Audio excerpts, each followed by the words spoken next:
kedua. Dalam kesempatan kali ini, saya akan menjelaskan tentang peserta didik dan pendidik. Proses pendidikan mempunyai beberapa komponen yang mempengaruhi pendidikan itu sendiri, di antaranya yaitu pendidik dan peserta didik. Berhasil atau gagalnya pendidikan juga ditentukan oleh kedua komponen tersebut, mulai dari kemapanan ilmu pengetahuan, sikap, dan kemauan serta kemampuan pendidik dalam menguasai objek pendidikan. Diperlukan berbagai syarat yang harus dipenuhi oleh seorang pendidik, yaitu motivasi belajar peserta didik, kepribadian anak didik, dan tentu saja pengetahuan awal yang dikuasai oleh peserta didik, agar hasil yang direncanakan tercapai semaksimal mungkin. Disinilah pentingnya pengetahuan tentang subjek penelitian. Pendidikan merupakan hal yang terpenting dalam kehidupan kita. Ini berarti bahwa setiap manusia Indonesia berhak mendapatkannya dan diharapkan untuk selalu berkembang di dalamnya. Pendidik didefinisikan sebagai orang dewasa yang bertanggung jawab terhadap pelaksanaan pendidikan dalam memberikan ilmu dan membimbing anak tersebut bisa menuju ke arah kedewasaan dengan gambar kedewasaan yang senantiasa dibayangkan oleh anak dalam diri pendidiknya.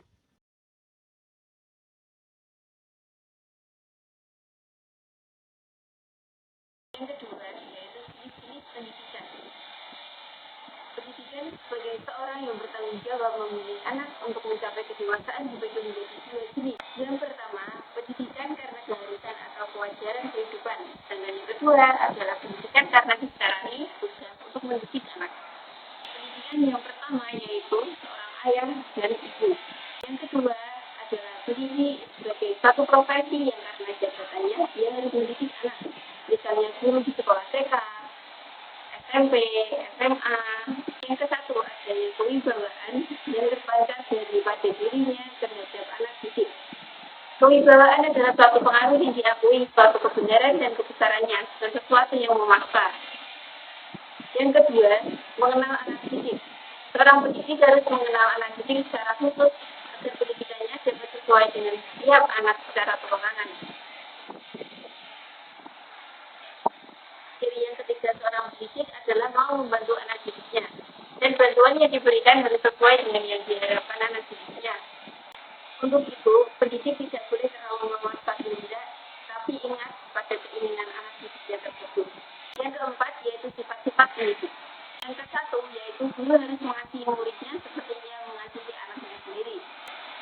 Sudah menjadi tugas sebagai guru untuk mengasihi dan menyayangi anak didiknya seperti ia mengasihi dan menyayangi anaknya sendiri, dan memikirkan keadaan mereka seperti memikirkan keadaan anaknya sendiri. Yang kedua yaitu guru juga harus mempunyai sifat rasa kesadaran dan kewajibannya terhadap masyarakat. Dan seorang guru pun harus tahu bahwa setiap pelajaran yang diajarkannya adalah untuk dan demi kepentingan masyarakat. Yang ketiga yaitu seorang guru harus berlaku jujur dan juga ikhlas dalam pekerjaannya. Yang keempat yaitu guru harus berupaya terus dalam perkembangan pengetahuannya. Yang kelima, guru juga harus membiasakan muridnya untuk percaya pada diri sendiri dan bebas berpikir, tidak memaksa. Yang keenam, seorang guru hendaknya berbicara dengan bahasa yang dipahami dan dimengerti oleh anak didik. Yang ketujuh, seorang guru harus memikirkan pendidikan akhlak. Dari Profesor Dr. Muhammad At-Tanbiyah At-Tabrani mengemukakan bahwa seorang guru harus memiliki sifat-sifat tertentu agar dia dapat melaksanakan tugasnya dengan baik. Adapun sifat-sifatnya yaitu satu, memiliki sifat jujur, tidak mengutamakan materi dan mengajar karena mencari keridhaan Allah. Yang kedua, sifat dalam pekerjaannya. Yang ketiga, seorang guru harus bersifat pemaaf terhadap muridnya. Ia sanggup menahan diri, menahan amarah, lapang hati, dan banyak sabar serta dengan pemarah karena saudara kecil. Yang keempat, seorang guru harus mencintai murid-muridnya seperti yang mencintai anak-anak sendiri. Yang kelima, seorang guru harus mengetahui tabiat, pembawaan, adat kebiasaan, dan pemikiran murid-muridnya. Dan seorang guru harus menguasai materi mata pelajaran yang akan diberikannya, serta memperdalam pengetahuannya sehingga materi mata pelajaran yang diajarkannya tidak akan bersifat dangkal. Setiap pekerjaan memerlukan syarat tertentu. Orang yang memiliki pekerjaan tersebut bisa berperan secara efektif dan efisien. Menurut Edmund keluar pada tahun 1984, pendidik harus memenuhi beberapa persyaratan, yaitu: 1. Seorang pendidik harus mengetahui tujuan pendidikan. Yang kedua, seorang pendidik harus mengenal peserta didiknya. Yang ketiga, seorang pendidik harus tahu prinsip dan penggunaan alat pendidikan. Yang keempat, seorang pendidik harus menyatu dengan anak didiknya. Dan selanjutnya yaitu fungsi pendidikan. Ada beberapa peranan dan fungsi pendidik tersebut, yaitu: 1. Guru sebagai pengajar dan pendidik. Yang kedua, guru sebagai anggota masyarakat, guru sebagai pemimpin, dan juga guru sebagai pelaksana administrasi, dan guru sebagai pengelola proses belajar mengajar.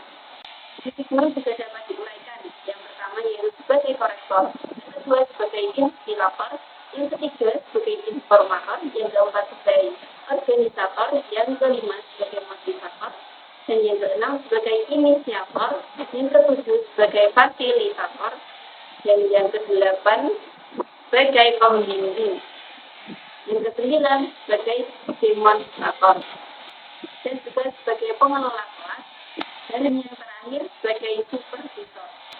Yang selanjutnya yaitu peserta didik. Dalam kegiatan pendidikan, peserta didik menjadi tumbuhan harapan agar menjadi manusia yang utuh, manusia berasusila dan bermoral. Secara etimologi, peserta didik dalam bahasa Arab disebut tilmid, jamannya talamid, yang artinya murid. Menurut Abu Ahmadi, peserta didik merupakan anak yang belum dewasa yang memerlukan usaha dan bantuan bimbingan orang lain untuk menjadi dewasa. Peserta didik adalah individu yang belum dewasa yang mempunyai suatu potensi yang harus dikembangkan, yang memiliki kepribadian dan ciri khas yang berbeda dan berusaha mengembangkan potensi yang dimilikinya melalui pembelajaran. Ciri-ciri peserta didik yaitu: yang pertama, individu yang memiliki potensi atau bakat yang berbeda-beda. Yang kedua, individu yang sedang berkembang. Yang ketiga, individu yang membutuhkan bimbingan secara manusiawi. Yang keempat, individu yang memiliki kemampuan untuk mandiri. Kesimpulan dari penjelasan ini yaitu guru dan peserta didik merupakan dua elemen penting yang ada di dalam dunia pendidikan. Seorang guru bukan hanya sekedar pemberi ilmu pengetahuan kepada para peserta didik, akan tetapi guru adalah tenaga profesional yang bertugas secara sadar dan bertanggung jawab untuk mendidik, mengajar, membimbing, mengarahkan, melatih, menilai, dan mengevaluasi. Sekian yang dapat saya jelaskan. Kurang lebihnya mohon maaf. Billahi taufiq wal hidayah wa ridha wal inayah. Wassalamualaikum warahmatullahi wabarakatuh. Audio Jungle.